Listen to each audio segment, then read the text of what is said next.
Hey folks, I want to go over the unit of study template for backward design that you'll use for your unit of study. So in a previous video, I went through the rationale for backward design and why we use backward design. And this template will help you to really flesh out your unit of study. So before I begin talking about this, I want to clarify that there are kind of two strands here to this course in terms of using digital media as a teacher and then having your students use it. So according to what I've asked you in the assignments and the learning outcomes for this course, there are teacher aspects and then there are student aspects. So for students, I'm expecting that they're going to engage. These are your students, not you as a student, but your potential students or future students, that they're going to engage in at least one flipped lesson that you will create. That they will create a podcast or a digital story. They will complete a web quest. They will collaborate digitally, and they will demonstrate learning digitally. Okay? So those are 5 components that need to be part of your unit of study. So knowing those 5 components, then you're going to think about what topic, concept in my content area will these 5 components best fit into. All right, they need to be part of one unit. There certainly could be other things in here. There could be paper and pencil and more traditional types of learning and instruction, but these 5 will need to be in there somehow. So taking this is kind of a backward design, knowing the things that are required of this unit of study. You'll construct your unit of study, and it can be on anything. I mean, in your content area. If you're an elementary teacher, then you have a wider variety. It could even be interdisciplinary. In fact, that would be even better if it was interdisciplinary. So keeping that in mind, then you think about what is it that you want students to be able to do, okay? Not just in terms of using the technology, but what do you want them to learn from using the technology? So the standards you would think about for the technology, for using technology, would come from those ISTE standards for students. And they also come from some of the content standards because there are standards that specifically speak to using technology or digital media. But more importantly, or as importantly I should say, there has to be content for this as well. It shouldn't just be a list of digital tasks. The digital tasks should be in service of learning something, not just learning how to use the technology, but learning something else. So learning to do a web quest is important, but what are the outcomes for doing that web quest? What is it that you want them to know and be able to do as a result of that? What is it that you want them to know and be able to do as a result of the podcast or digital story they create? What is that point? Is that an assessment? Is that a formative assessment, or is it part of a larger project of creating, a digital library? I mean, you have to think about what the purpose is for these technological tasks. Okay. So, as you brainstorm and think about this, you need to think about what your title of your unit of study will be. Will it be thematic? Will it be topical? Or will it be inquiry question driven? Okay, I like inquiry questions. I think for me it opens up that broader investigation of the world and concepts and skills. But you can decide. You may want to do thematic or topic. It's fine. If you're thinking about inquiry, that you can do a Google search and find all kinds of possible inquiry questions. There's lots out there. I don't need to give you all of these tools. I want you to be able to find these things on your own as well. That's part of this course, is being able to be a thorough searcher, okay? And even though a lot of professors will say Google's not the best thing, for all intents and purposes, for what we're doing, it works really well because that's how people advertise their things. That's how people find things. If you do a Google search for podcasts, you're going to get a lot of information about ways to create podcasts. So I want you to be a little proactive in thinking about using the internet to help you in identifying your unit of study. So if you want to search for inquiry questions for a unit of study for 7th grade, social studies, I bet you'll find some stuff.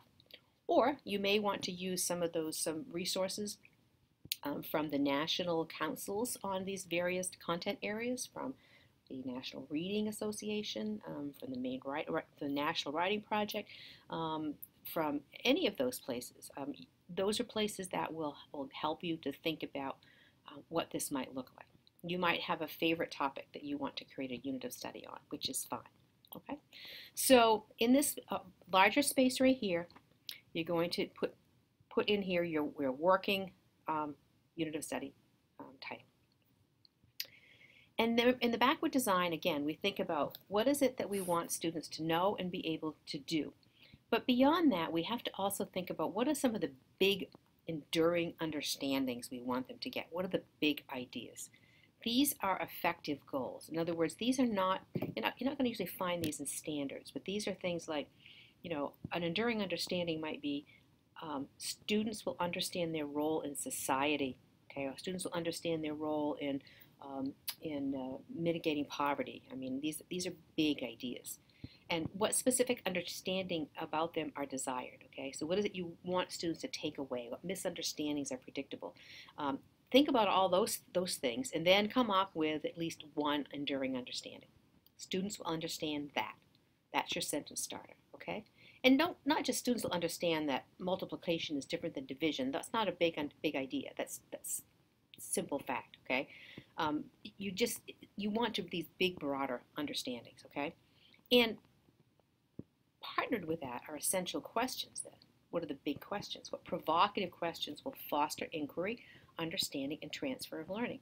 I'm going to give you another little video on essential questions that will kind of clarify that a little bit. So I'm not going to talk a lot about that here, but essential questions are, again, those big questions. Enduring understandings are what you want them to take away. Students will understand that.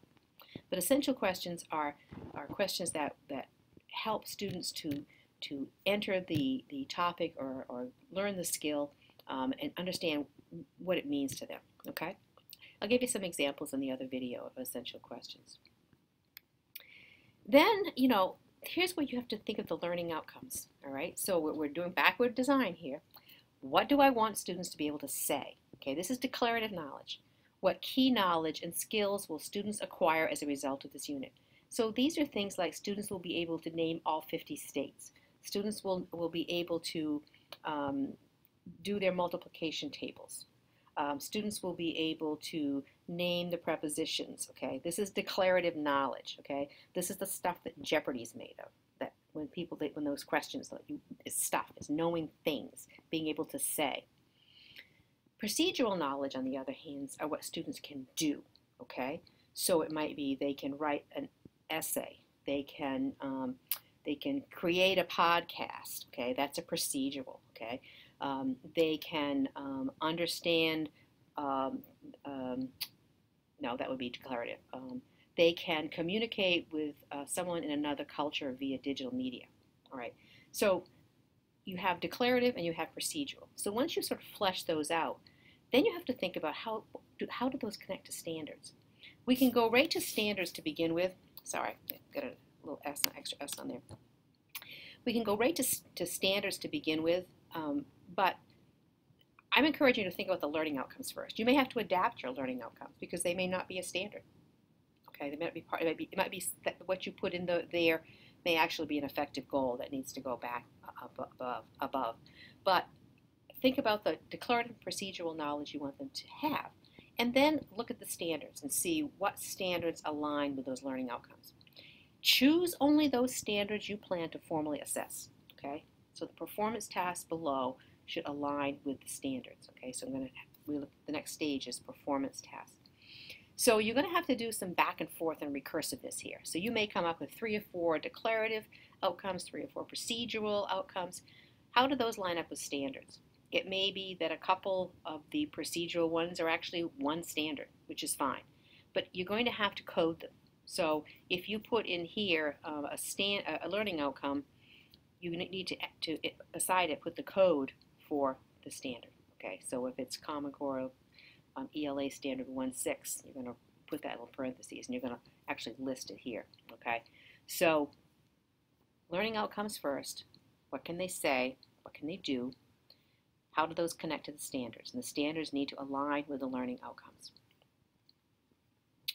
And I have for my 390 course, I did one of these for an ELA unit I used to teach in high school. There's not a lot of technology in it, but it may help you to see. Whoops, sorry about that. It may help you to think. Whoops, I'm so sorry. Do all this clicking.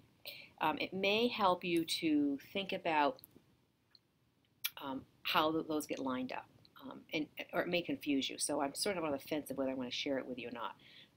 I'll see how it goes. If you really feel you need a model, I'll provide that one to you, and you can take a look at it and see how those line up. So after you've looked this over, let me know, and I'll be happy to share it with you if you think that would be helpful.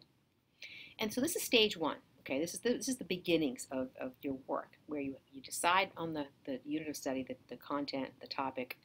You come up with some enduring understandings and essential questions. You come up with your declarative procedural learning outcomes, and you align those to standards. Okay? Think small, people. You got a lot of work to do this semester. You know, if you're going to learn how to flip a lesson, you're going to learn how to do a podcast, you're going to learn how to do a web quest, you're going to learn how to use collaborative digital tools, you're going to learn how to use digital media for formative and summative assessment. You're going to create a website. Okay? You're going to do a lot of work. So you want to keep this manageable. Don't be creating a semester-long unit. Make it short and sweet, okay? I'm not going to say how long it should be. I want you to just think about how long would it need to be to incorporate these 5 things that I'm asking to be in there. A flipped lesson, podcast, web quest, collaborate digitally, demonstrate learning digitally, okay? You decide, but keep it, think small. Think small. I'm going to say it again, think small.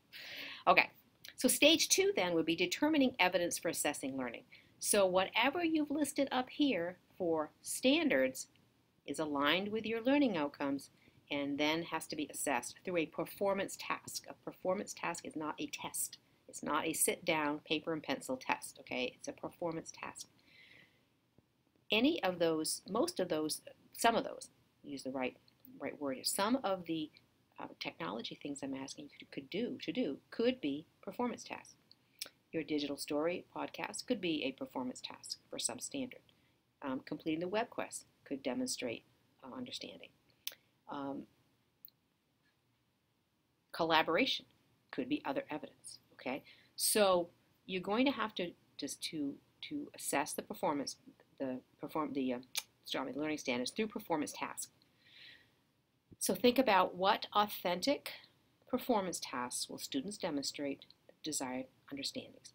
It may not be a technological performance task. They may be using those technology pieces to get to a bigger performance task.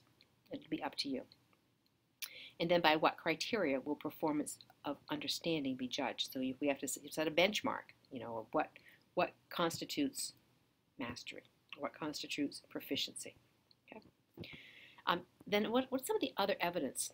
And this is really sort of that formative look, you know. Maybe there is a place for a quiz or a test or an academic prompt, but that's assessment for learning, not of learning. Okay, so that is formative assessment that's giving you a snapshot about what they need, what they might still need to get to that performance task. Okay, it may be through observations, through homework, through journals. Those are all things that could be part of your unit of study. Maybe they're keeping a journal digitally. Maybe they're sharing it with a peer and doing a dialogue journal where they give comments back and forth about their learning. That would knock off the collaborate digitally, and it would give you a formative assessment as well. Okay. How will students reflect upon and self-assess their learning? This is important. There has to be opportunity for students to reflect and self-assess so that they can see what they need to do and where they need to go. All right, so that needs to be built in here somehow. That could be a digital tool as well.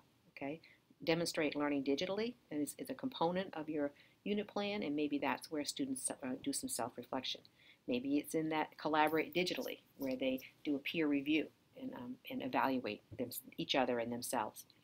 It's totally up to you, but that has to be part of it. So once we have stage 1 completed and stage 2, completing stage 2 may mean we have to go back and revise stage 1. Okay, this is a recursive process. Then we have the building plan. Okay, and you're going to build the learning plan through lesson plans, and I'll address the lesson plan format next module. Okay, I've given you enough to think about. But the learning plan will should include these concepts. And a backward design people give us this great acronym, WHERE to. So you're going to have to help the students know where the unit's going and what is expected. You're going to have to help yourself know where the students are coming from, what's their prior knowledge and interest. So what kind of an activity is going to happen to help students know the purpose, and what activity is going to happen to help you know where they are in terms of readiness. That's going to have to be, hooking students and holding their interest, okay? You can hook them, but if you can't hold them, it's not going to work real well. And too many teachers make the mistake of not even hooking the students at all, okay? But there has to be some way of getting them involved. Equip students, help them experience the key ideas and explore the issues. Give them the tools they need to do the work you want them to do. Help them understand those key ideas. Not only understand them, but experience them, okay? Experiential learning, authentic learning. Give them a chance to explore these things. How is that going to happen, and where is it going to happen? Maybe it happens in your web quest. Maybe it happens as they investigate doing a digital story about a podcast about something. Okay. Allow students to evaluate their work and its. I'm sorry, I missed one. Provide opportunities to rethink and revise their understanding and work. This is key, folks. Okay. Whether you're doing a unit plan that's technology rich, or you're doing a very traditional unit plan, there has to be opportunities for students to go back and look at what they did and be able to revise it. Okay? It can't just be one and done. Eventually they get to a summative assessment, yes, but even summative assessments, there should be some place for students to revisit that. Because remember, we're in standards-based, proficiency-based learning. The idea is to gain mastery. And if we put a cap and say, this is it, you can't go any further, you're done, you failed, too bad, that's not how this works, okay?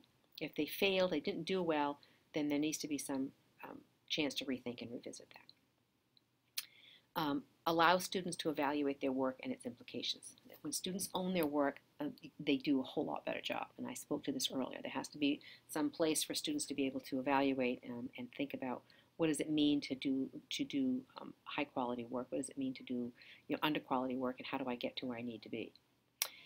Be tailored, personalized, okay, to different needs, interests, and abilities of learners. Again, it can't be the same thing for all students. It may be that you have a web quest that you ask all students to do, but there has to be some leeway there for maybe roles, where maybe doing it in groups, and each person has a different role that best suits their learning style or interest, or they have a choice in how to demonstrate what they've learned in the web quest. There's lots of ways of tailoring curricula. And this is for you, to be organized, to maximize initial and sustained engagement as well as effective learning. If you're disorganized, students will know it in a heartbeat. So that's one of the reasons we take such pains in our teacher preparation program to teach you how to do these extensive unit plans and lesson plans, so that it helps you become organized, that you have a plan for the classroom that you can use. And we all know that sometimes you have to have a contingency plan as well. But by having something planned, if you have to change, it makes it a whole lot easier. At least you've got something to build on for that change. All right. So we're not going to worry about building the learning plan this time. We're just going to keep in mind that these are the things that we want to use as we plan the lessons as we move forward. So just to go over again, stage 1 is identify the desired results with your enduring understandings. Sorry, very tongue-tied today.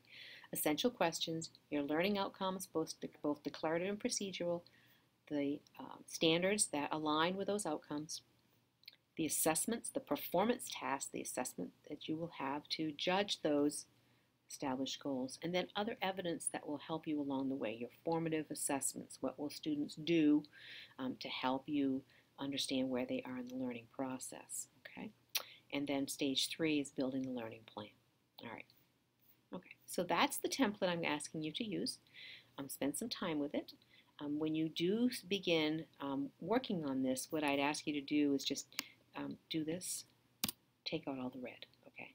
We don't need that in there. We don't need these things in here as well, okay? You can copy and paste, make a second copy that you take all these out, okay?